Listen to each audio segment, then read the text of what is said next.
Just joking. We're live. I did it every time. As soon as I said, "Are you ready?" I actually clicked go live. Oh. I don't see any bits coming in though, so I was 2 seconds off. Let's see. Are the bits coming in? I am ready though. Are the bits coming in?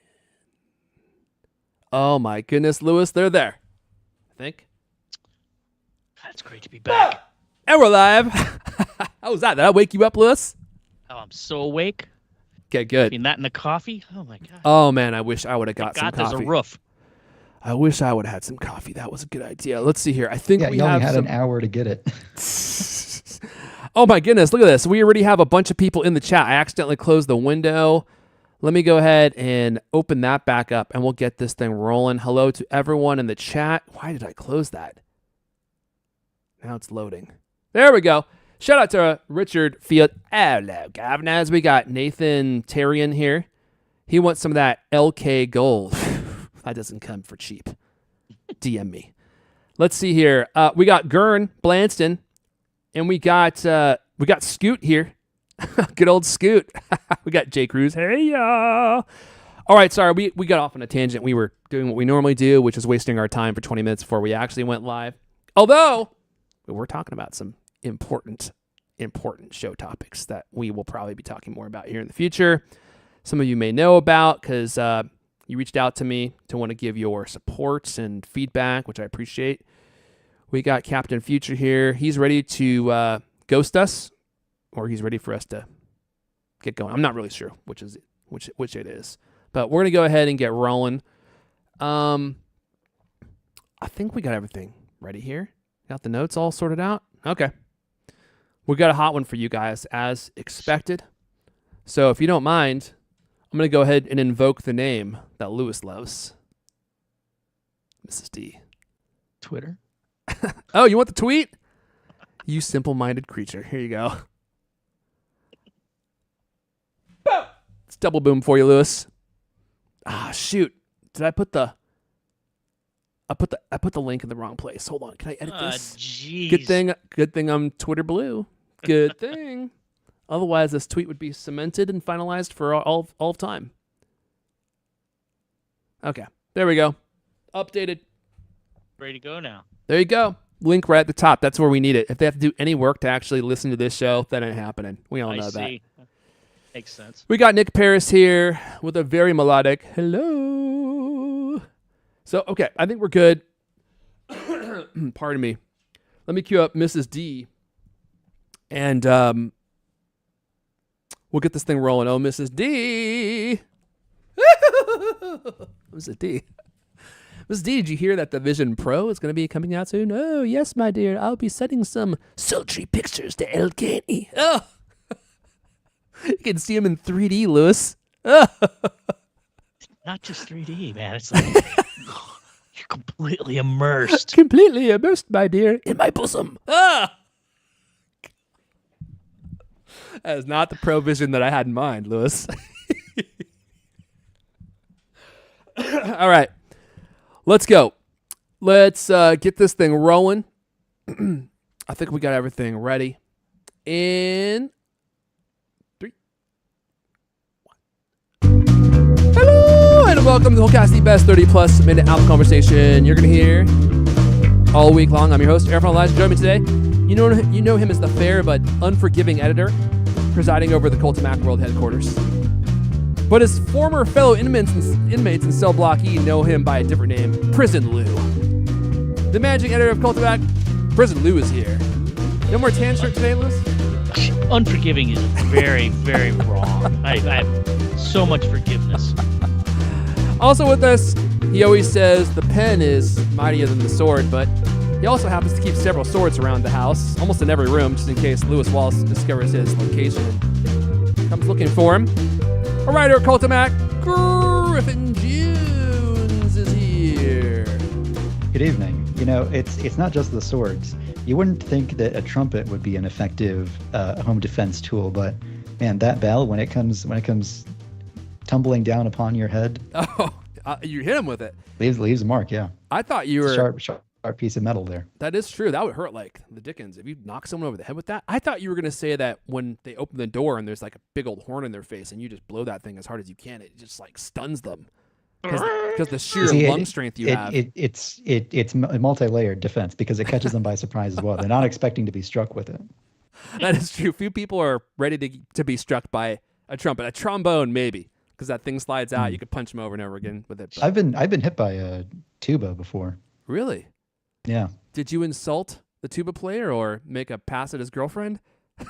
No, a tuba player was just like running right in front of me and just like knocked my trumpet into my face and it started bleeding from the mouth. It was dang, dude.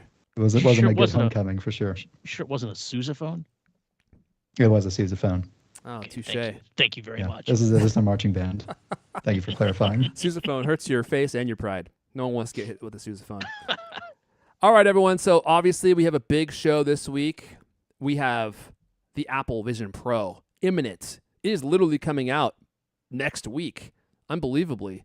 So we'll talk about that, and we also have some last-minute details to share with you. We have a new Vision Pro advertisement, which we'll be able to talk about, but I don't think we'll be able to play because TC, he's got his itchy trigger finger on the report button on YouTube. Like if you play any Apple content these days, you used to be able to actually stream Apple keynote events and they didn't care. And now if you even play a segment of something from Apple TV Plus's website and it's like playing silently in the background, they'll hit you with a strike for that. So the YouTube overlords at Apple, they're all over it. We got another giveaway for you all. We're going to give some attention to some new, I think, very strange AI-powered hardware that's debuting at CES. I don't know if these things are going anywhere, but if you've ever seen the movie Her, did you guys see the movie Her with Joaquin Phoenix? Yeah. It's very Her-esque, isn't it? I mean, it literally looks like that thing that he keeps in his pocket. I don't know about that, but... Really? No? Lewis doesn't remember. Of course, you know all the details of some movie that you watched 8 years ago. Shocking. Lewis doesn't remember. And we'll wrap up with a fun little segment about which iPhone and iPad USB cables should you buy. I thought this was really interesting. There was a comparison on Consumer Reports where they compared Apple's cables versus the competition like Amazon Basics, Anka, Belkin, all the other premium cables that existed out there, and they did a bunch of bend tests and all these like endurance tests, which I hope you all will enjoy nerding out with me over this. And I thought the conclusions were actually kind of surprising. So we'll talk about that at the end of the show. Before we dive in, I do want to thank Notion for supporting this episode. Excuse me. Wow. Hairball in my throat. Oh, here we go. Notion combines your notes, docs, and projects into one space that's simple and beautifully designed. Can I move this over so I can actually see what I'm doing here? There we go. Oh, yeah, there we go. Wait, no, that didn't do it. Let me move this over here. Aha! There we go. No, that didn't do it either. Bear with me.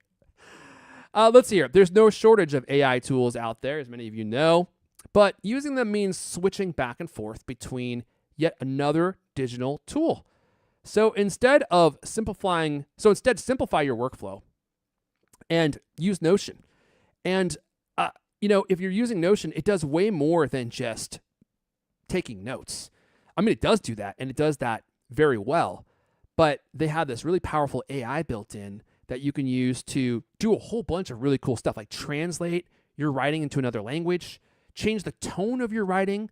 You can use it to summarize your notes and pull out the important bits.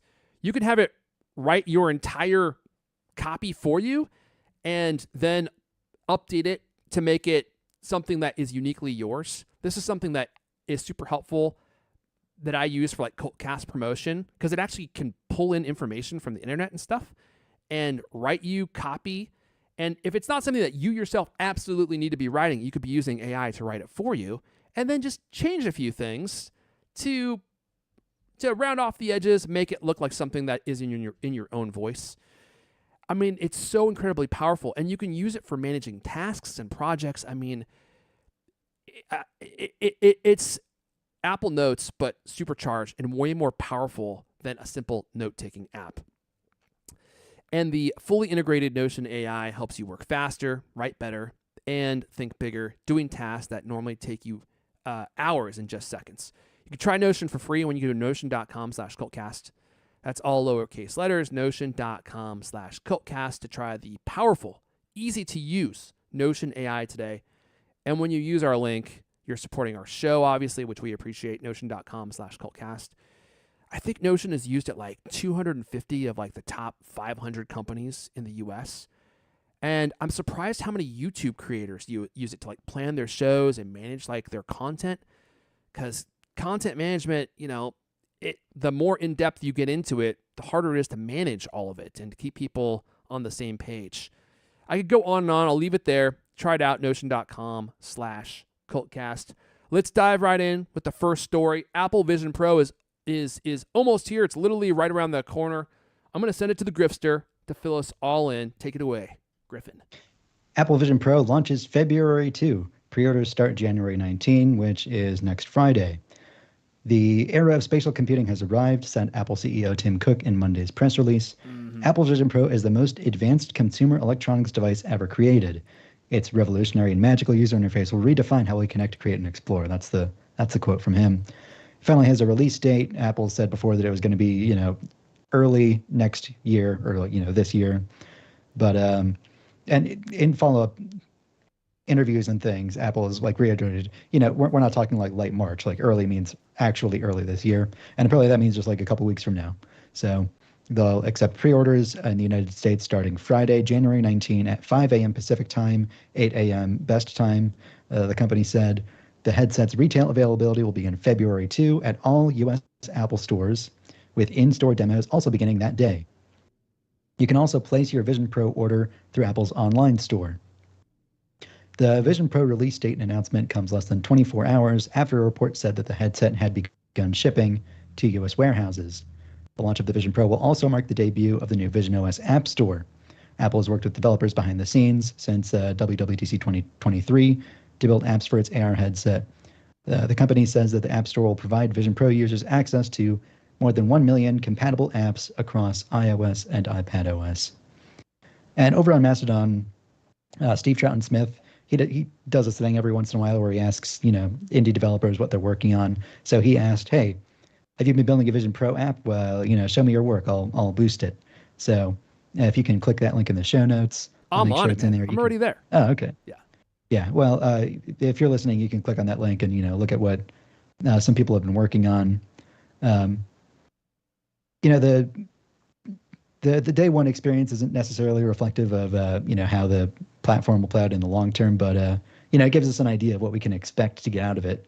When people first get these devices, and, it's like a lot of the examples, they're kind of like the best-in-class iPad apps, except, floating in 3D and all of these screenshots of the Xcode simulator of like the simulated 3D living room and stuff like that.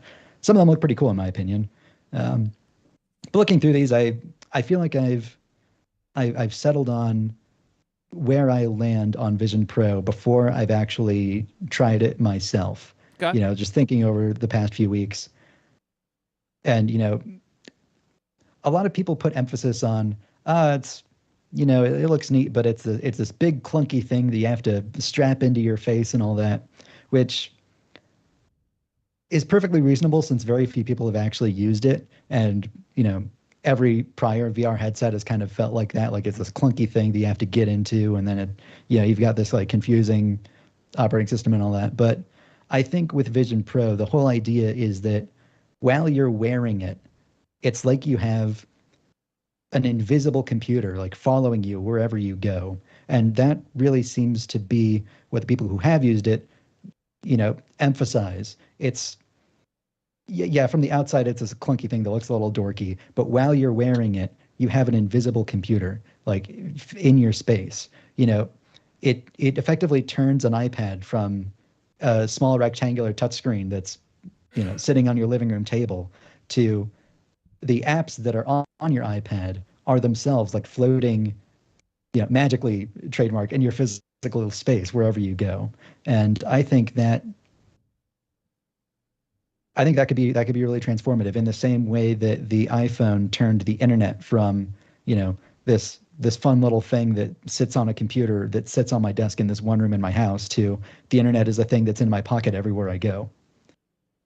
What are your thoughts? Where do you land Oh man, before its launch? I'm getting hyped just seeing. I think this is going to happen with a lot of people. It's funny. One thing I wanted to highlight just real fast. I thought this was really funny because I was mentioning before we officially started that here we go again. We're talking about Vision Pro. Nobody cares. No one has cared for the last year where we talk about it. And Griffin was like, people care. And I'm like, well, yeah, there are people that do care. There's just not very many of them. And I think that might start to change once Apple gets this thing out the door and people can go into the store and see it and experience it. And it's a real actual thing and not just like this esoteric concept and screenshot. But what I thought was hilarious. So on Cult of Mac, if you didn't know, whenever you go into a story, if you scroll down to the very bottom, it will show you what the most popular stories of the week are. And I was looking through this announcement. Apple Vision Pro launches February 2, as Griffin likes to say, not 2nd, 2. And pre-orders start January 19. I scroll down to the bottom and oh, look, there's a pic of the Vision Pro and you can see the updated straps. It looks quite different than it used to. Oh, that's interesting. Oh, they're showing the top strap now. Oh, okay, now they're being a little bit more forthright. Scroll down to the bottom, most popular stories of the week. Clip terabytes of video stores to your iPhone 15 Pro with this MagSafe SSD enclosure. That's number 1. AirPods airplane adapter make in-flight entertainment sound great. Deals. It's not until you get to the 7th story that you reach a story about Vision Pro. All these other stories are more popular. Actually, I take that back because the Apple Vision Pro ad was number 5. So, but that's a cool Apple ad. So that has a little bit extra oomph, that people want to see. And I'm like, man, it's number 7. The release date and all the information about Vision Pro is number 7 in most popular stories. I think it just on the other hand, like affirms the most that important people just don't care. detail of that story is right in the headline. Like how much do you really need to read that article? I don't know, but I don't know. I feel like there's some extra details in here, but whenever there's a big announcement of another Apple product, I mean, those stories tend to do pretty well, don't they? Because people are excited. So to me, I guess this is a litmus test of how excited are people about the Vision Pro. And it doesn't seem like they have been. It doesn't seem like they are now. And I think that will change once the product gets out the door. But for right now, and I'm just curious, people in the chat, on a scale of 1 to 10, where is your excitement level for Vision Pro? The other 0 thing to consider, obviously is it's an Android product. 10 is it's like the iPhone, the original iPhone, right? Like where are you in that scale? Lewis, were you going to say something? No, I mean, looking at those mock-ups, right? It's like, okay, well, that looks gorgeous. I mean, I'm sure it's a really fantastic thing, but okay, well, am I really going to put, take off my glasses, set them down somewhere where I'll probably step on them or lose them or something, and put this thing on my head, and then, basically use an iPad or use a Mac. I mean, I don't know. I just, that's a real tough sell for me. I don't understand why I would want to stand in my living room with this goggle on. Look, I mean, what's different and better about having that interface be on your head, floating in air as opposed to on an actual screen? I mean, it looks like a great accomplishment, but I don't understand why it is better. I don't understand what scenario is going to make that, taking off of the glasses and putting on the even bigger glasses worth it. It just reminds me of that leak we had from the industrial design team that was trying to delay the launch of the Vision Pro. Their commentary was, it's a solution in search of a problem. That is always what I think of when we talk about Vision Pro. I'm like, this is the gall darn industrial design team. Like, they don't see a point of it. That story is off. You cited a lot. Here comes the equivocation. Let's hear it. The sources for that were ex-designers, not current designers, and it was done by the Trip Mickle, the same dope from the New York Times who did that god awful Steve Jobs book about how Tim Cook book about how Apple can't innovate anymore. Like, I seriously question the sources of that story. All right, fair enough. I But mean, could you think of one thing that it's actually good? I mean, Yes, I can. Okay, So let's hear it. a lot of people who've used it have said that the transformative thing that it's really hard to come across in marketing, and that Apple hasn't really put a lot of emphasis on yet. As a brief side note, it's kind of weird how like they're going forward with the launch, but they haven't like released any new pictures or marketing images. But that's beside the point. The thing that people who have used it have said that they are like blown away by most is the fact that you don't have to like touch things with your finger. You don't have to touch a screen. You don't have to touch anything. Like the eye tracking is just so precise. It's like the thing is reading your mind. That's like a direct quote from Mike Hurley, who's used this thing. Like it is so incredibly precise. You just look and it's doing things. It's pressing buttons before you can even like realize and think about the fact that you're even doing them. I have no doubt that it's a technical marvel and achievement in user experience that has never been achieved before. I still don't know if that will matter. No matter how good something is, if there's not a reason for people to plurk down $3,500 for it, then I don't think it matters. Like, they might be impressed, they might think it's cool, but are they actually going to spend their own money on it? I'm not trying to bag this thing. I mean, I think, again, once it comes out and we start seeing people actually use it and we can get a better understanding of what we're supposed to use or how we're supposed to use it, I think that our sentiments might change. But just going back to my question, how excited people are in the chat, we got, on a scale of 1 to 10, Gurn at a 5, Level Remix at a 6, Captain Future, I mean, he's from the future. He's only at a 7. Jay Cruz, 5 or 6, 2 captains, 1 ship. He's at a 2. Scoot at 11. Well, we know Scoot keeps the energy high. That's why his name's Scoot. He's always on the move. That's not surprising. Let's see here. A lot of people, and their sentiment is middling to low levels of excitement. I want to ask again. Yeah. What is it good for? You just said it's good at something. It works well, which I'm sure it does. Everything I've read about it makes it sound like it's really fantastic. Works great. Awesome. What am I going to do with it? What am I going to do with it? What do you do with your computer? Write stuff? Edit stuff? I like can't imagine that it's easier to edit with a goggle on my head going like this. For one, blink twice for active voice. I mean, I don't understand how, and maybe I'm just a moron. That's completely possible. But I don't understand how it's better to, once again, take off my glasses, put on a giant goggle so that I can write a blog post. I don't get it. yeah. I mean, that's what I use it for. I mean, I saw something like IKEA. Imagine you like an IKEA app. You can really beautifully place an IKEA table in your room, which they have apps that do that kind of stuff already. On your iPhone. Every time I've tried it, clunky as hell, never works. Doesn't give me hardly any real anything. Maybe this would actually be a lot better for that. So like, okay, it makes shopping for furniture easier. Maybe so.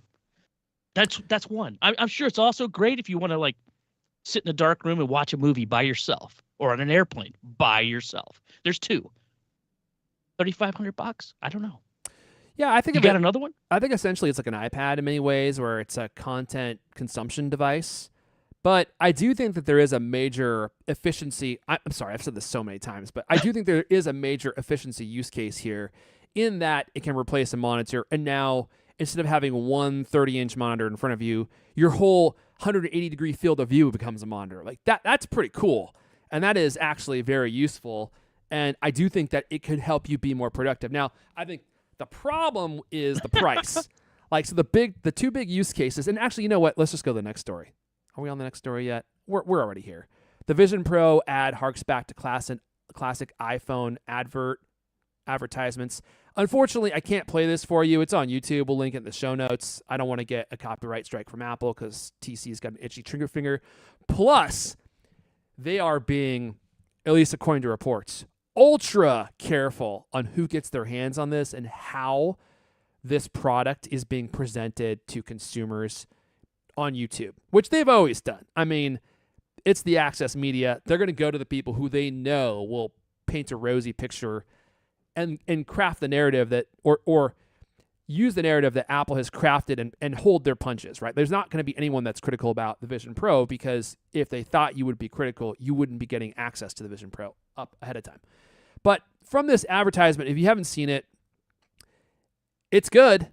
Everyone's been talking about how good the advertisement is. In fact, more people are talking about the advertisement than they are about the Vision Pro itself.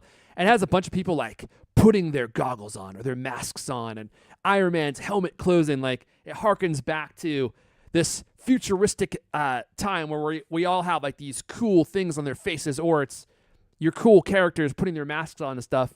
So I think for me, this indicates obviously a huge focus on media consumption, right? Like, it's all they did was show movies, and maybe there were some shows in there about people putting these masks on and how cool people feel when they put their masks on or their goggles on or whatever. I think there's going to be a huge media element that they're going to push, because that's the most obvious one. And then I think the efficiency thing is also going to be another one. And then I think it was from the chat here, we got Nick Paris saying, I remember these same conversations when the Apple Watch was rumored and dropping. Yeah, I think that's also true. Like, it's easy to look at this in the short term and be like, what is this? Why? What am I going to do with this? I think Apple's perspective is probably like 10 years. And they're like, okay, this is the first iteration. We have some functionality. At least there's no digital heartbeat. Spare us from that. And it will evolve into something else, hopefully. They're not sure about that. I think they're hoping that's going to be what happens, but it will take time for us to find out what you can actually do with these, and for the price to come down. Because for most people to be interested in this, it's going to have to be $1,000 or less, and even $1,000 I think is a lot. Like, how many regular people are willing to spend $1,000 on a pair of headphones? Or not headphones, but a headset that they can watch movies and stuff through? I don't think very many. And $3,500 is beyond the realm of even hardcore enthusiasts. Like, are you planning on buying them, Lewis? Well, again, I'm tempted to buy one, just, with the intention probably of taking it back within 14 days. I mean, I would love to see one. Maybe what I'll do is just schedule an appointment, go in and check it out and see what it is. But I mean, when I mentioned this to my wife, she's like, "How much does that cost again?" I said, $3,500. She's not excited about that price point. Mm-hmm. And I saw somebody on Twitter, that's the price of a good used car. I mean, well, not anymore, but it used to be. Well, yeah. But so I mean, somebody's going to have to show me how it would make my life better, because right now I can't even the idea of putting it on an airplane to watch a movie. I think I would be too self-conscious, like, yeah, you're going to kind of like the way you felt I don't know, when AirPods first came out and you're like, it just seemed weird to be walking around with AirPods. Now it's fine. So maybe 5 years from now, everybody will be used to it. It'll be slimmer and smaller and more beautiful and everything. I mean, I don't know. I got to try it out. I mean, I got to try it out. I got to see. Yeah, I am very curious, and I know I sound negative about it. I think it probably is an amazing technical accomplishment. I just don't know. I just don't know what in the world a normal person like me who doesn't. I don't see what I could possibly use it for, aside from just what. It'll make business class seats on airplanes obsolete, because instead of spending $3,500 on a single flight on business class across the Atlantic, you can just buy a headset instead and get all the space you need instead. There you go. I mean, that's the one thing that I've thought of, but I still think even that is kind of weird. Like, putting on if I walked on an airplane right now and saw somebody with the goggles on, I'd be like, what's up with this dude? Oh, you wouldn't even notice, because you'll see their eyes passing through on the display. Yeah, that's so natural. That's the thing I really see their can't ghost wait eyes. to see. Like that, those crazy, and whatever what's it called? Eyesight. I can never remember what the name. All these different things are called, but those. The eyes on the exterior Phantom eyes. I cannot wait to actually see those in person, because every picture I've seen of those so far just gives me the heebie-jeebies. Yeah, well, I don't know.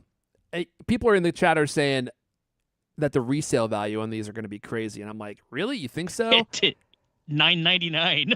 I mean, it's like the resale value on used AirPods. Who wants that? Well, I mean, they're talking about scalping them. They're talking about buying them and then reselling them, because they think that Apple is not going to be able to keep them in stock.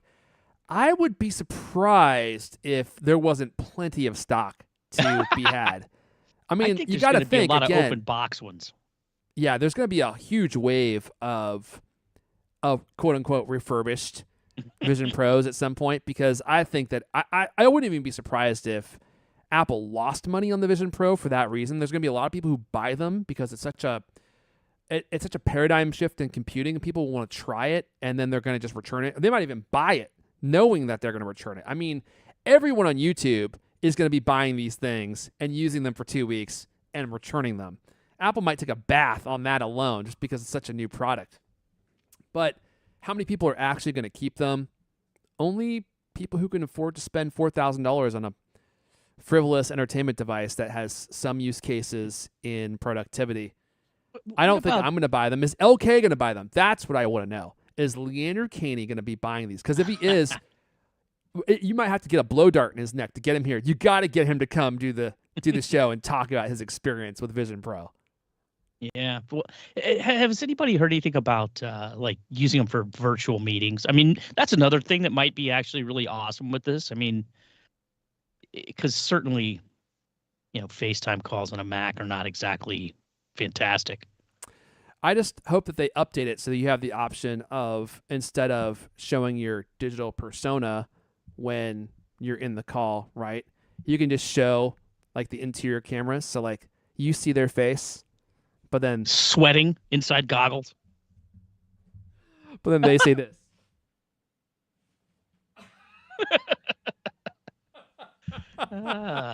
Your gross, sweaty face. You're covered in shadows and sweat. You're bug-eyed. Your eyes bugging out inside that mask with a laser shooting inside of it. Not only that, Leander's will be like, complete eye flutter.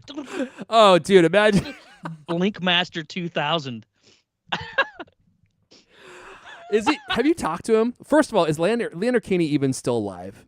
Have you actually seen him in person at any point in the last year? Yes, he came to my house on New Year's Day for a party. Oh, he was? Was he acting robotically, or was it actually him? Like, thank you, Lewis. This is heartwarming. He stayed to the end of that party, and then he washed dishes for like another hour. What a guy. Isn't that amazing? Salt of the earth. Yeah, he is a good guy. That's the guy that you want at the party until he has a couple Stellas in his hand, and then all of a sudden all your guests are getting punched. But he feels bad. He does your dishes. He was very well behaved. He's softened up in his later years. Shoot, the whole Caney family was over here.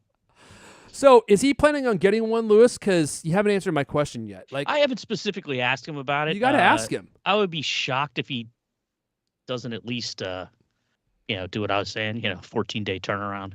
I've been talking to him about it, and he seems vaguely interested. He thinks that somebody at Cultimac should have one, and I said, well, to be the person who makes video content for YouTube. Yeah. He said he'd think about it. Oh, yeah. I mean, I'm sure he thought about that long and hard. It'd be negligence if we didn't try it out. But well, we all definitely have to try it out. I was just curious because Leander was always the guy that went head first into every single product, and he always convinced himself that he needed to buy it because he works at Cultimac, even though he never does reviews and he doesn't even show up on the podcast anymore. So it's like, I don't really know if you actually need it.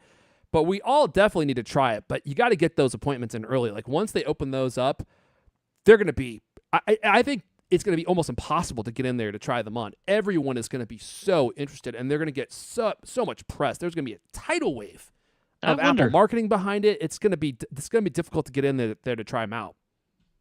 I mean, I guess when I was at a museum one time, I stood in line and saw people standing in line just to try out some VR headset that was garbage. I don't know. It was old, and I felt like I was looking at a Viewmaster when I finally got that thing on my head. I was like, I mean, I'm sure that the Apple one's not going to be anything like that, but I mean, people were interested enough to wait around to try that old clunky thing for free. So, maybe I'm completely wrong, and it's going to be such an amazing entertainment experience that people will go for it. But it's a lot of money for with entertainment. Tax, it's almost $4,000. Yeah, and big screen TVs are pretty pleasant, pretty inexpensive, pretty easy to share with your family. You're not the only one sitting there with the goggle. I mean, it's just me and the wife, right? What if it was like you, like for instance, you, Irfan, you got kids. All right, so you get this thing. How Can you imagine? Like, oh, let me try it, Daddy. Let me try it. He's really fighting the kids for the thing, And Oh yeah. hey, oh, by the way, don't. And the light shield doesn't fit on their heads, and it doesn't have their glasses if they have different Right. eyes. Right. Oh, we should probably mention that, huh? So. Oh yeah, that's an interesting point that came out in the. I don't know if we got over that in the story. Well, we put it in the story, but we didn't actually. And the new. Yeah, but I mean in the discussion today. So because that's the only new information, right? The optical inserts are available for $99 or $149. I don't know what the difference is. The $99 ones are like over the counter like reader glasses. Oh, okay. Yeah. The $149 ones are if you have a prescription. I mean, I feel like that's reasonable. They could have been a lot more. And I think that's pretty much in line with what they cost for a Quest or something like that. I remember reading what I paid for my glasses. So yeah. Let's see here. What else you're getting? Also in the Vision Pro box, according to Apple, a light seal, 2 light seal cushions, an Apple Vision Pro cover for the front of the device, a polishing cloth. Wow! Battery, USB-C charge cable, and USB-C power adapter. The model will ship with 256 gigabytes of storage. It's unclear if Apple plans to offer higher storage variants. I don't think they're going to. They probably would have announced that. And although I guess they could sneak it into the actual product page. And then I think I read that the expectation was that if you're watching 2D video, it would get about 2.5 hours of battery life with that weird, wacky battery pack that you wear on your belt. So you can almost make it through a movie. You can't make it through Lord of the Rings Special Edition or Extended Edition, that's for sure. That's another huge drawback to this thing, right? Like, oh, I'm gonna have this great immersive experience that's gonna almost make it through this movie. I feel like if you're watching a movie, you'd probably be sitting down and you would have it plugged in, though. You could, yeah. So that's I don't know, tethered to a power outlet. You get on an airplane, you watch like 2/3 of the movie you wanted to watch, and then you have to I don't know, finish it up on your iPhone or something as you finish making your way toward Cleveland. I don't think it's going to be as cumbersome as you think it is, though, because, well, it depends. Are you going to have to carry around the battery pack with you when you plug it in? Does the battery pack also have to be there, or can you just plug it in USB-C and it goes one cable up to your head and that's it? Because that's not that bad. But if you always have to have the battery pack, and the battery pack is what you plug the USB into in order for the Vision Pro to be powered, that is going to be really annoying, because now you have to have the battery pack with you no matter where you go, even if you're not running on battery power. That would be super annoying. We've belabored this way too long. There are updates to the actual strap, as I mentioned before. If you go to the first article, Apple Vision Pro launches February 2nd, you can see a picture of what it will look like. It does look different now. And now they're prominently displaying the top strap. There have been a lot of people who have said that this thing is too heavy to wear for 2.5 hours, and that after 30 to 45 minutes, your neck starts getting tired. So I think that's going to be a potential issue that we see. What are you going to say, Lewis? Sorry. It comes with 2 straps, right? It comes with a really cool looking one. That is what they showed first, with the sort of, I don't know, it actually looks like something out of Star Wars or something, right? It looks cool, like an astronaut headgear. And then the other one is just a couple of pieces of a normal strap, nylon strap. Now, did you say it comes with both? Yeah. Yeah. Oh, it does. Okay, cool. I didn't realize that. I thought they had changed the design. Okay, No. So it does come with both. No, That is interesting. So they came out with that one that goes over your head that supposedly makes it less, I don't know, less heavy somehow. I mean, one looks like you are from the future, and the other one looks like you have sleep apnea. The other one looks like you're from Walmart. Yeah. Right. Lewis is just taking chugs on that bottle today. What is that, Very Lewis? thirsty. It's his Pellegrino. Is that Dom Perignon? You're celebrating the launch of the Vision Pro? I'm just thirsty. I wanted some bubble water. Lewis is not even trying to hide it anymore. He is just taking swigs off a ginormous 2-liter bottle.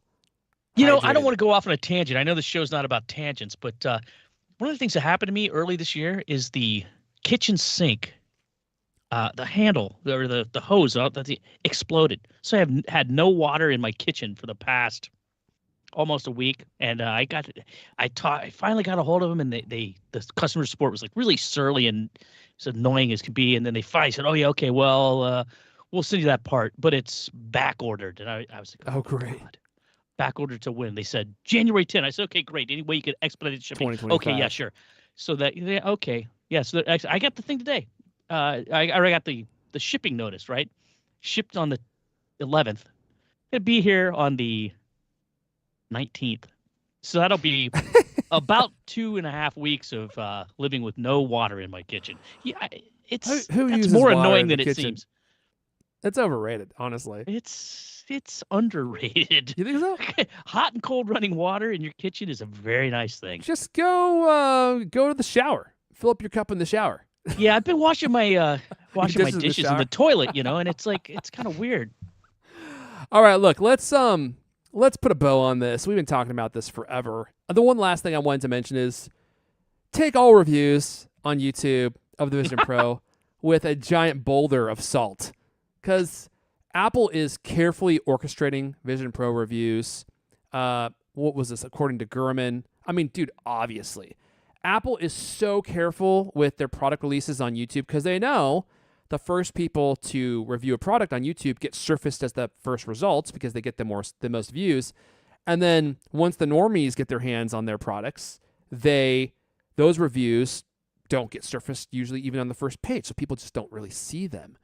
So Apple is going to be ultra careful on who gets the Vision Pro, who can review it, what they can say. I mean, I don't think Apple will tell them what they can say, but they'll definitely provide them with talking points. And I'm going to guess that there will be a scenario where if you don't say things that are extremely positive or you're harsh in any serious way, you will not be on the Apple preferred access list anymore. So you have that indirect pressure. No hate to the people that get it. I told you before, I would literally read a script verbatim if TC gave me the Vision Pro and let me do it. Yes, I love the Vision Pro. I think that you should buy it and that it is deeply underpriced. I'll read that whole script list. But it looks like reviews are set to be published at the end of January, just when Apple is planning to launch the Vision Pro. Let's see here. That we already read that part. So according to Gurman, YouTubers and members of the media selected for reviews. Oh, selected. How prestigious. We'll meet with Apple on January 16th for a hands-on experience with a follow-up meeting taking place on the 23rd. Oh, they want them to come back. Come back. Let us sculpt the narrative. To go over the device's features a second time. Well, I know I'm being a little pessimistic or cynical, but I mean, it is a brand new device and people are going to be confused about many things. So I'm sure that Apple also just wants to make sure that people are not speaking incorrectly about the product, which is just smart marketing. So as of, let's see here, next week, I wonder when the embargoes lift. I'm going to guess on the 26th or somewhere around then. I didn't realize this, but guess when Apple's next earnings call is? The 26th? February 1. Oh, really? The day before the launch. Oh, boy. Papa needs that stock to go up about 10%. So let's hope that the launch goes well. I think you all should buy it. So much bullish talk about the Vision Pro on February 1. Oh, yeah. And Apple stock has not been doing the greatest the last week or two, although, they just had a serious major bull run. You know who has been doing great? Oh, my goodness. Who's that? Why did I not get into them earlier? I still think it's not too late. NVIDIA, man. NVIDIA has been killing it for years. I mean, their stock is up like 100% in the last year. And if you're not familiar with NVIDIA, they make GPUs that power video games and like AI everything. And, oh, yeah, they're up. Let's see. Just in the last, oh, my goodness, just in the last month, they're up almost 18%. They're up 12% this week. Ah! I bought the wrong stock. All right, let's see here. I think we probably can put a fork in that. A virtual fork. Well, let's put the virtual... beautiful virtual fork that is spinning in space. Yeah. What do they call that again? That new video format? They don't call it 3D video. Apple Immersive Video. Immersive video. The immersive fork video. Put an immersive fork video out there because we're done with that. Let's see, before we move on, can we plug this giveaway real? This is actually a cool one, Lewis. This is a great looking case. I really like Pataka's stuff. Yeah, so this week we're giving away 4 Pataka iPhone 15 cases.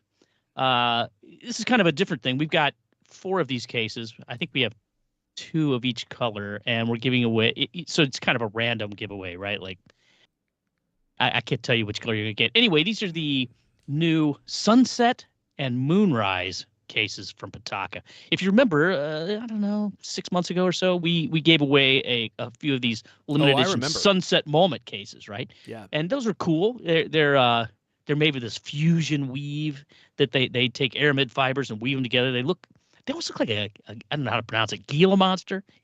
Is it Gila or Gila? I would accept both. I said Gila personally, but I'll allow it. Anyway, so that was a big hit. Sunset Moment case was a big hit. They sold out of that. That was for the iPhone 14. So now they've made a case a little bit better, and come out with now it's just called the Sunset case, and that comes with the same sort of orange brown woven look that the Sunset Moment case had. And now there's a moody blue one called the Moonrise, which is similar design, similar woven aramid. And it's bluish, dark blue and light blue. They look cool. They do look like very interesting cases. So these are Pataka's thinnest cases they've made yet. They're 0.75 millimeters, incredibly light, just 13 grams. And they have some kind of crazy, they got the MagSafe thing built in there, and they use this thing they call the MagSafe Slimboard Module 2.0. It's a MagSafe ring covered with Pataka's amber magnet film, which they say is an innovative glue-free magnetic coating they apply to these things. And it, I don't know, supposedly it's like super thin, but still super powerful. That's the worst thing about if you get a MagSafe thing that's not some of them don't have such a great magnetic connection, right? That's a bummer when that happens. Oh yeah. So anyway, these things look good. Just like with any other thing, go to the homepage of cultamac.com, scroll down to the giveaway. Got multiple ways to enter. I don't know how long this one runs, but like I said, we're giving away 4. You don't get to choose your color. If you win, you'll either get Sunset or Moonrise. That's the one weird thing about this giveaway. They both look good though. I like that blue one. The aramid fiber cases too are shockingly light and thin, and yet protective. 13 grams. Yeah, I don't know what that means, but I know that I've had a case before, and I was Isn't that like half the weight of your soul or something? Oh yeah, I think my soul is a little heftier. My soul's like 27 grams. Wasn't there a movie called 26 grams? I don't know, but I doubt it, because if there was and you saw it, you wouldn't remember. I know that much. Yeah, it's true. It doesn't appear to be. So now I know there's not a movie called 26 grams. Jeez. All right, No. Is there? 21 grams. Sorry. Okay. So it's slightly more than half the weight of your soul. 21 Jump Street. That's what it was. I knew it was a 20-something. I was close. I was only off by 5 grams. Can you all humor me for just a moment and let me plug CultCloth just real quick? How much does it weigh? Thousands of orders, Lewis. Thousands and thousands and thousands of orders. I haven't weighed them, but between 2 to 3 ounces, depending on which pack you get. And if you're thinking about getting the all-new Vision Pro, you need to get the CultCloth, because that ridiculous Apple cloth that they're going to give you, guess what? It doesn't have the dual fiber design that CultCloth Duo has, which means that instead of actually wiping up all the dirt and grime that you have on your Vision Pro, it's just going to push it all around and push it into the cracks and crevices. And Lewis, I know you know this. I've told you this before. No one wants a dirty crack. It's absolutely true. And I'm going to turn this around on the audience as well. If you want Airfon to have a Vision Pro, you also need to buy a CultCloth. It goes both ways. I tell you what, if you all buy Vision Pro, or you all buy CultCloth, and we make enough in the next, 2 weeks in orders for me to purchase Vision Pro, I will purchase the Vision Pro, and I will do an entire episode with it on my face. You'll wear it the entire time. I will wear it the entire episode. Now look, the episodes keep are it long short. these days. I don't know if it will have enough power for that to happen. But so I might buy another one just to see if we can make this happen. You didn't buy the first one. I sent it to you for free. I know, that's what I'm saying. I might actually buy one. I you don't like have to, the one I have. You don't have to do that. Just send me a Apple Pay. Just send you the money. Just send me the Apple Pay cash payments. No fees. That's better. Yeah. So, and these work obviously unbelievably well on your iPhone, your glasses, your lenses. I had somebody send me a picture. They're using the dang things on their car. They're like, this is the best cloth I've ever used to detail my car. I was like, there you go. He's like, actually, you need to make it bigger so that you can start selling the car version of these. And I was like, that's actually an interesting idea. So I use these every day. There's just nothing that works anywhere close to the premium grade performance of CultCloth. I mean, it really works that well. And you could feel it working on your own fingertips. Like you grab a CultCloth Duo and you run it across your fingertips and you'll actually feel it like Spider-Man, just like grabbing on to your fingertips as you drag it across there. It's kind of a weird feeling. It creeps me out, actually. I try not to do it anymore because I feel like they're coming alive. So if you place an order above, what do I say, $20, which is easy to do on our site, then you get 2 free CultCloths, or 2 free carry cloths, instead of 1, which is a limited time promotion that I should probably turn off at some point because we've been doing it for like 2 months now. At CultCloth.co, CultCloth.co, you're getting yourself an absolutely one-of-a-kind high-performance cleaning cloth for everything in your life. But you're also supporting me, supporting the show, which I authentically and genuinely appreciate. All right, let's move on. What's next? Okay, we got 30 minutes left to get through all the rest of this. So let's move on to some of the weird announcements from CES. Dang, you know what, Lewis? I would love to go back to CES. Did you ever go? Did you ever go with us? I did not go with you. I went with Leander and Buster. Okay, wow. It's been forever since I've gone, and I actually do love going to CES. It's a lot of fun. And this year, they're rolling out all sorts of AI-powered gadgets. And this one I thought was interesting. I've seen this on the all-new X. People are talking about this one. I don't know if it will be here after 2 months or if it's just going to be vaporware, but I don't know. What do you think, Griffin? This is one of the top stories on Cult of Mac. Ask AI-powered Rabbit R1 for anything without touching an app. This is a little gadget. I don't know. It looks like it's about the size of a Game Boy or something. It's AI-powered. It can do pretty much anything you'd normally do with some combination of apps on your smartphone, according to their keynote. The idea is that it's not like a smartphone replacement. This is a supplementary device, but instead of opening your phone and poking around and doing this and doing that by hand, you can ask it to explain something. You can call an Uber, order meal delivery, or even book a fairly complex vacation itinerary. For a few examples, it's basically a hardware the device that's like what we wish Siri would be, except it's a separate thing that you can just buy. So unless an iPhone replacement, like compare this to the Humane AI pin, which I've regularly trashed on this show before. The Rabbit R1 comes with a screen. Imagine that, and it also costs under a third of the price at just $199 with no subscription necessary. The industrial design on this is gorgeous. It was done in collaboration with Teenage Engineering. If you don't know what they've done, they made like some expensive like audio gear and toys before that I have like no possible justification or use for, or if I were to get one of those, I wouldn't even be capable of using like 5% of what it does. But they all look incredibly cool. Like I kind of wish I was an audio nerd so that I could use some of their products and spend like thousands of dollars on their stuff. But the Rabbit R1 has a small, like 2.8-inch touchscreen, half the size of an iPhone. It's in this like what is it again? Is it yellow or red? I can't remember. I'm not looking. To me, it looks orange. Yeah. Oh, okay. Whoops, I'm on the wrong story. There we go. It has a spinning camera that they call the Rabbit Eye. So, like all these advanced, AI models, you can show it things that you want it to learn about, or take pictures or videos.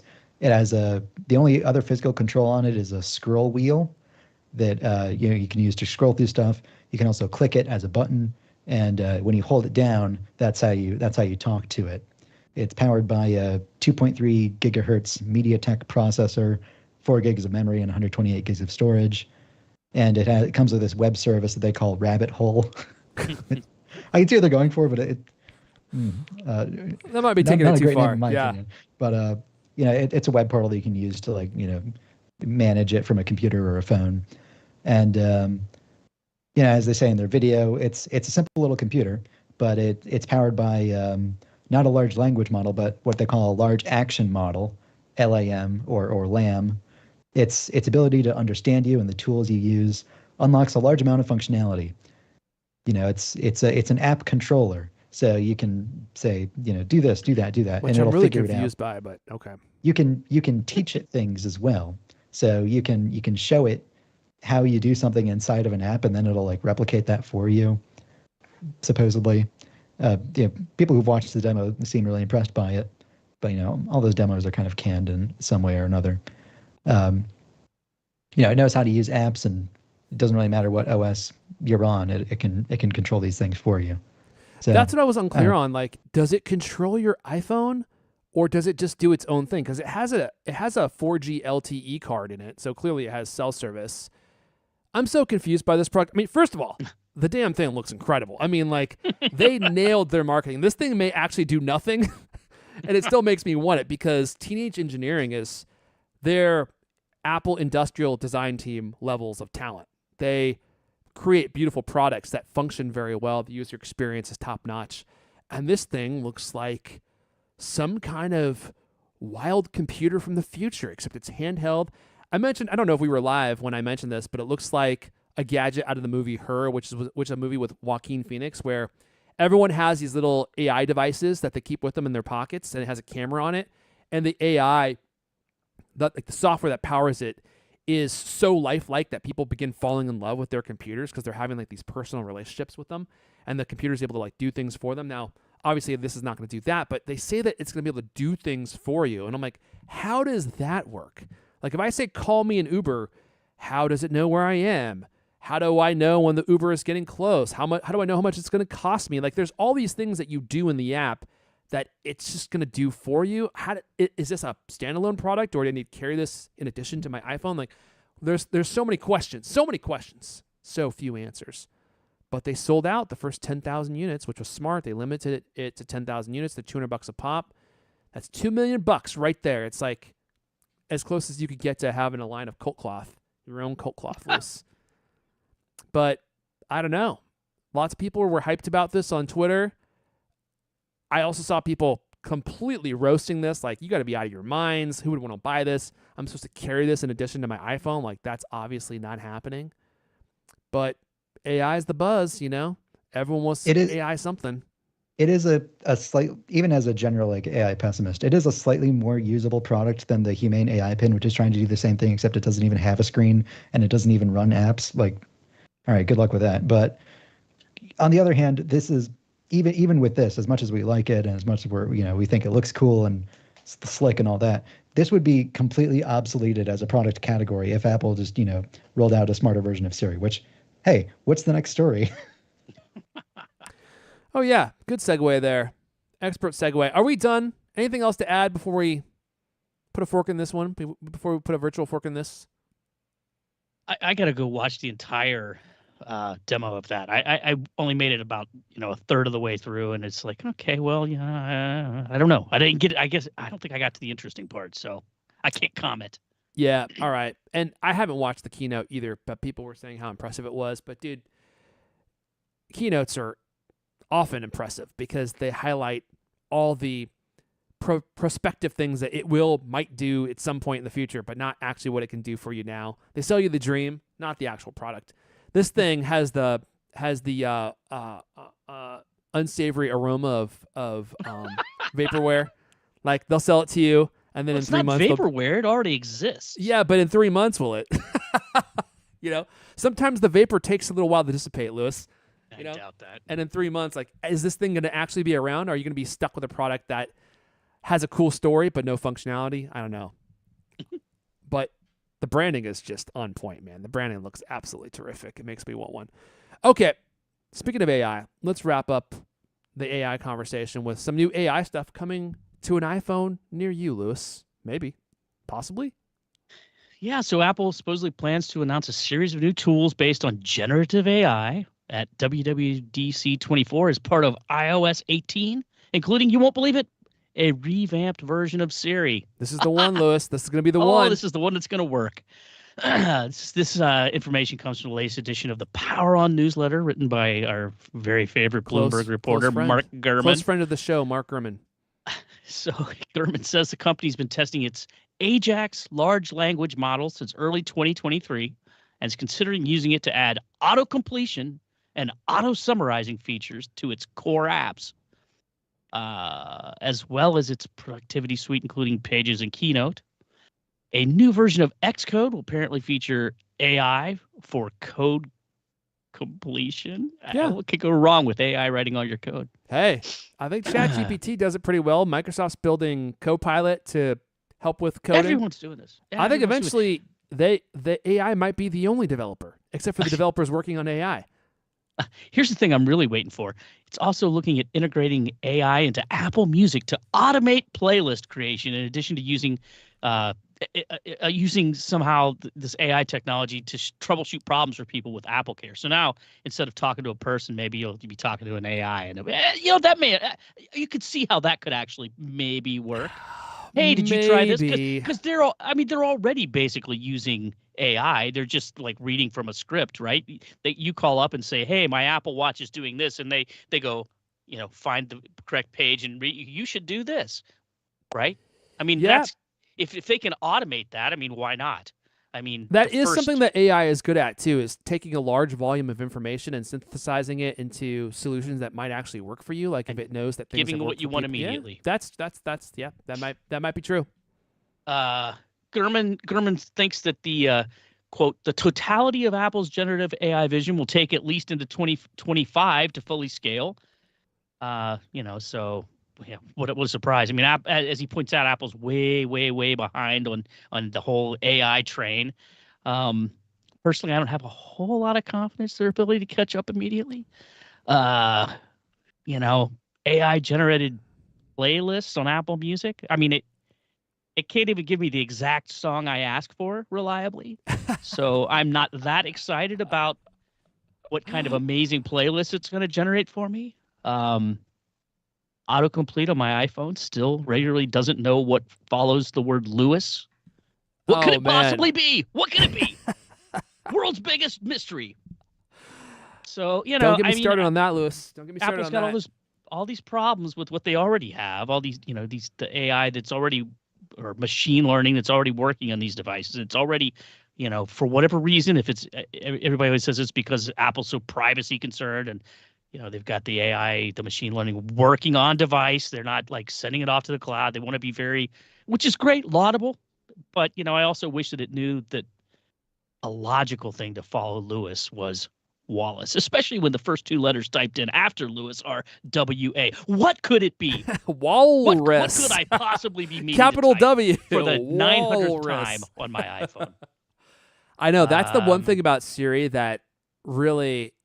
it shouldn't surprise me because we've been using Siri for so long, but it still surprises me, is how it will take a word that's so obvious and change it into something that contextually makes absolutely no sense. And it just doesn't know that. And that's something that Google has no problem with, Amazon has no problem with, but Apple really struggles with. Well, supposedly, I mean, Tim Cook has been talking about AI and actually mentioning it, responding to questions, right? I mean, people are hassling him all the time now, like, hey, where's the AI? And his response is basically, oh, well, we've got AI in all of our stuff. Oh, yeah. And we're definitely looking into it, right? So, well, we'll see. We'll see. I hope to God they fix it. I hope they make it better. It would be awesome if you could say, just speak out a simple command. That's the dream. And have it happen reliably. Yeah. But, I mean, the results so far don't make me super confident. All right. Actual Apple AI coming to an iPhone near you by summer. Well, debuting this summer. I mean, are you excited about That'll them, be a fun beta. Baking into Pages, auto summary functions? I mean, essentially, it sounds like what they're trying to do is just replicate what, everybody else already does, right? Yeah. You use it. You say, hey, write me a quick blog post about Apple Watch bands made out of leather alternatives, right? And Cactus. It spits out like 600 words. I mean, the advantage of running it on device is not just because it's more privacy and secure. It's that it doesn't charge anything. Like Apple doesn't have to spend money running all of these expensive servers that all of these requests, have to get farmed out to. Running it on device, it's much more power. Well, it can be almost as powerful if they're doing it right and they're making their own silicon. And a lot of the rumors are saying a lot of these generative AI things are going to be limited to the most recent models of iPhones when they ship, because they design the silicon, it'll run on the silicon and all that. But the obvious advantage there is that they don't have to charge anything to do that. It's running on the device. It doesn't cost Apple anything. They just have to develop it and push it out into the world. Dude, speaking of the AI revolution and NVIDIA, who is just killing it this year and last year and the year before. Good luck trying to find a 4090 or a 4080. At CES, I think, they were talking about their new chips, and their chips are designed to run AI at home.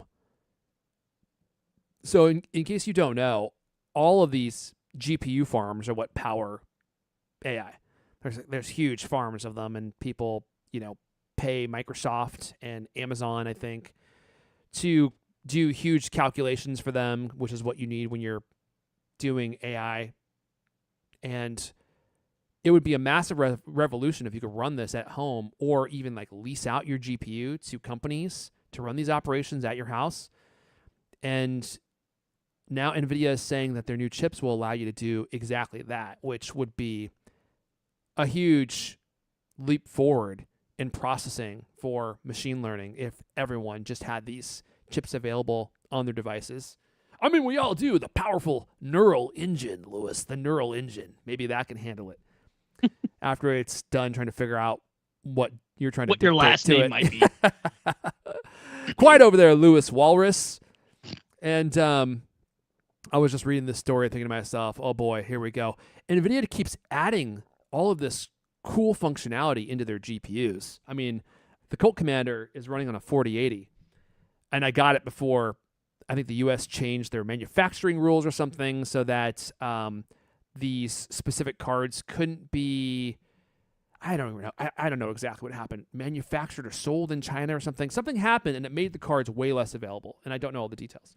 So now they're even harder to find. But the cool thing is, like, they add new features that are beyond just gaming features. So, for instance, with the 4000 and actually the 3000 series cards, they built in these really powerful streaming chips so that you can encode and decode video streams on the fly so that you can game and stream your game to Twitch or YouTube at the same time. I use the streaming engine for encoding the YouTube video and sending it to YouTube, and it looks unbelievable. Like their encoder is super high quality and beautiful, and because it's built in the GPU, it barely takes any cycles from my CPU. Like right now, we're broadcasting the stream at 1440p at a pretty high bit rate, and my computer or my CPU usage is at 0.1%. 0.1%. It's like not even touching my CPU. And my GPU is barely breaking a sweat. Like, I don't even think the fans are on right now. And now they're going to be building in AI functionality so you can run AI at home. Like, that's pretty cool, pretty powerful. I know, I'm way off target here. All right, let's wrap up with this one last story, which I thought you all might be interested in. Do you ever wonder, you're going to buy a cable. There's so many USB-C cables and lightning cables out there. And you're like, I don't want to pay Apple because their freaking prices are way too high. They charge like $30 for a USB-C cable.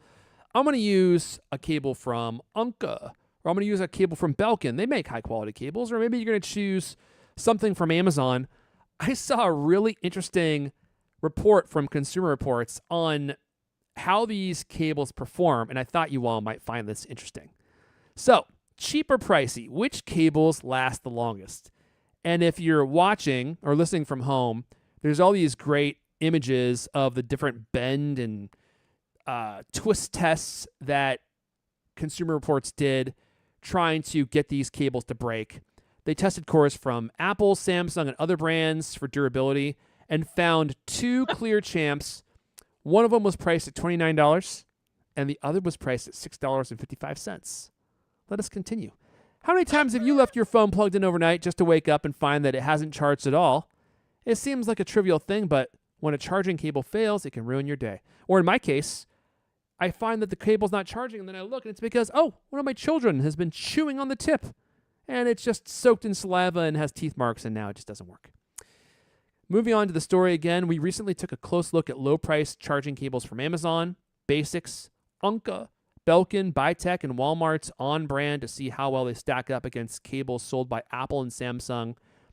And they found some options that really impressed them. They bought 11 cables at all, ranging from $4.88 to $29, and they put them to the test to determine how long they can go without breaking. 5 were lightning cords designed to work with iPhones. The rest were USB-C cables used to charge Android phones from Samsung, Google, etc., so on and so forth. We submitted each model to a pair of durability tests cooked up in the lab. A project leader, okay, blah, blah, blah, blah, blah, blah, blah, blah. For the sake of the exercise, we assume the average charging cable gets bent or twisted 5 times a day in the real world. Using that math, we estimated how many bends and twists each cable would have to endure to deliver 1.5 years of reliable use. Look at this, dude. These are hardcore tests. Look at that test. Look at that bend that's happening there. The twist test, the bend test, and they twisted the cord around. Okay, so what's the verdict here? Did you guys read this story? Lewis, you're muted for some reason. Sorry, it's because I muted myself because I had a coughing fit. Okay. I look at the graphs, and I got to admit those tests are mesmerizing, but I find it odd, some of those results, which are identical across brands. Well, I'm going to guess that some of the brands just buy generic cables and slap their own brand name on there, which is why the test might be identical. Well, here's what I found surprising for those that I've been teasing this whole time. The Apple Lightning cable, $29, actually was the best one. Amazing. I found that nobody could have guessed it. I honestly would not have guessed that. I just thought that Apple priced their cables really high because they could.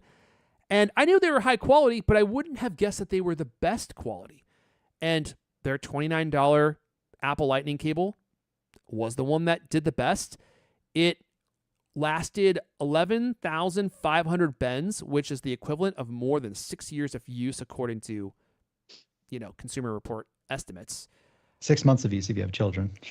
Or if you have children do not respect bending radiuses 4 of to 6 cables. months, yeah. They didn't do a saliva biting test, so that would have shortened the lifespan.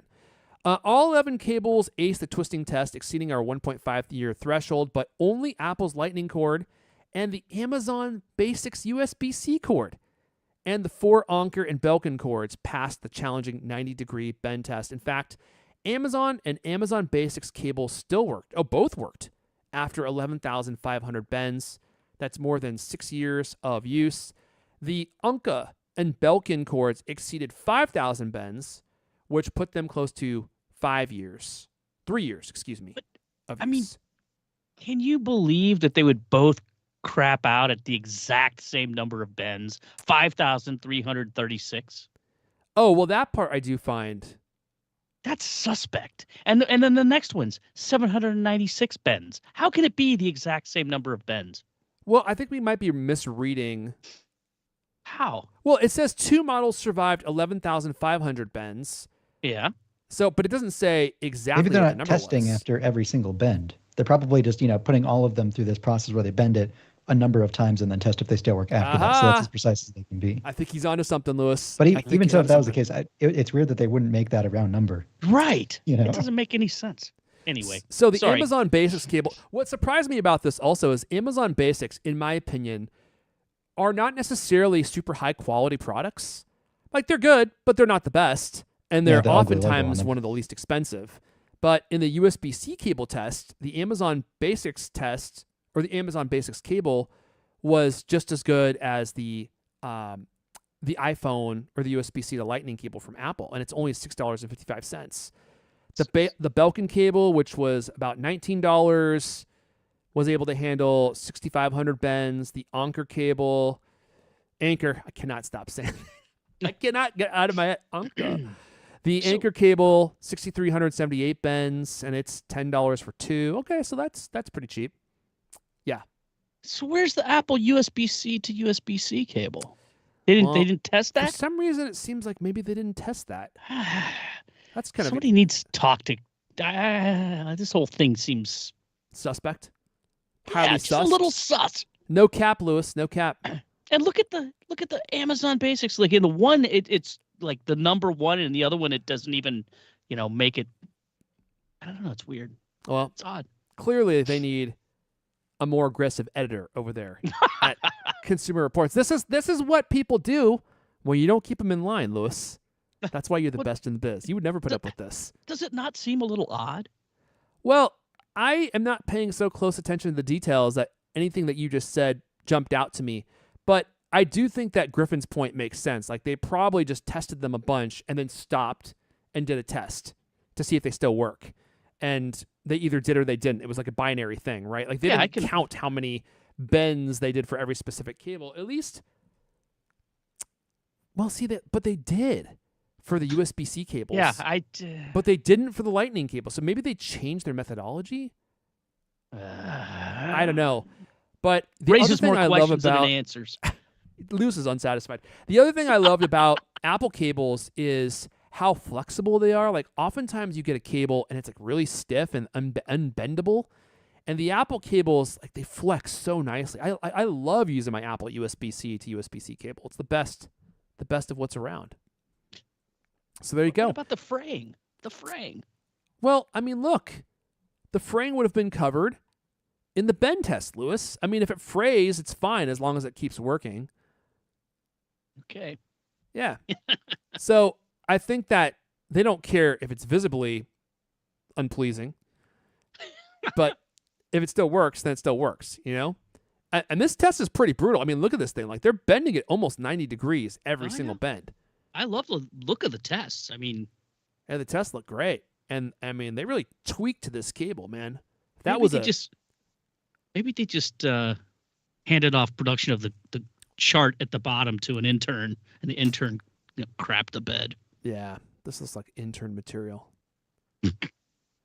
Maybe they brought in someone from 95 Mac. Oh, I'm just joking, guys. All right, look. Gonna get sued. There you go. You can't get sued for humor. I guess you get sued for anything, actually. Oh, it was funny? Yeah. Okay, good. I thought so. And if the lawsuit comes in, just send it to Cult of Mac World Headquarters. Attention, Leander Caney. Just what he needs. All right, we're going to go ahead and get the music going because we're going to go ahead and wrap it up there. That's all the CultCast we have for you guys this week. If you want to come talk cable tweaking, that's Lewis and I's favorite topic. We're both on the new X. I'm at Airfon. ERFON. Lewis is at Lewis Wallace. If you want to have a close personal conversation with Griffin, then just Google D. Griffin Jones. That's what he is on Mastodon and the other social media platforms that are out there that you may or may not have heard of. But you guys can have a nice personal discussion. It'll just be the two of you there. We're going to go ahead and wrap it up there. That's all the CultCast we have for you guys this week. New episodes of the CultCast come out every Thursday night. I want to thank everyone for listening and for hanging out live. Look at that. We made it to right before I need to get off. 2 minutes to spare. I want to thank everyone for listening and hanging out live. We'll see you guys. I'm taking the mic with me. Next time. Oh, man.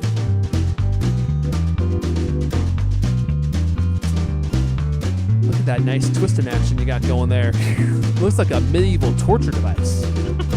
Put that thing on your nips. Oh. You'd be telling the truth in no time. I heard that you use something like that, except on fingers, when there's too many grammar errors. Did you help consult on this project, Lewis?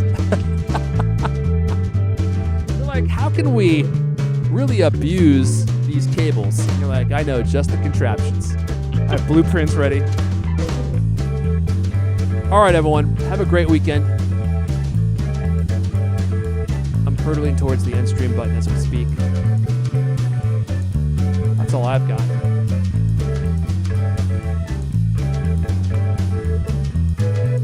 We're just waiting. We're just waiting for the end at this point. Bye, y'all.